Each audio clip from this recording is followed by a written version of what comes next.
സകൃതകൃതാവായ നാട്ടുകാരെ ശ്രദ്ധിക്കുക, കലാപരിപാടികൾ തുടങ്ങാൻ ആരംഭിക്കാൻ. പക്ഷേ ഈ 19 പേർക്കും അനീഷാണ് ഏറ്റവും വലിയ വീട്ടിലെ പ്രശ്നം. ഞാൻ എന്താണോ ഇങ്ങനെ ആയിപ്പോയത്? അങ്ങനെ വളരെ പെർഫെക്റ്റ് ആയിട്ട് അവിടെ നിന്ന് കളിക്കാന്നൊന്നും ആരും പറഞ്ഞിട്ടില്ലല്ലോ.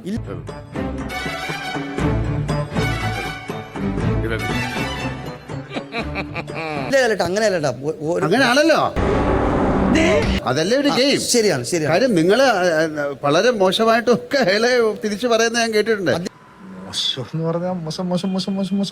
മലയാളത്തെ സപ്പോർട്ട് ചെയ്യുന്നു, കുറച്ച് കഴിയുമ്പോൾ ഇംഗ്ലീഷിൽ സംസാരിക്കുന്നു. But why? The coefficient of linear expansion is the position of the hemoglobin in the atmosphere. But why? സ്ത്രീകളെ സപ്പോർട്ട് ചെയ്യുന്നു, കുറച്ച് കഴിയുമ്പോൾ അവരെ മെക്കിട്ട് കയറുന്നു. അല്ല, ഇങ്ങനെ നിങ്ങളുടെ ഇഷ്ടത്തിന് അദ്ദേഹം നടക്കണമെന്നുണ്ടോ? കിട്ടിയാ? ഇല്ല, ചോദിച്ചു വാങ്ങിച്ചു. പോവാ.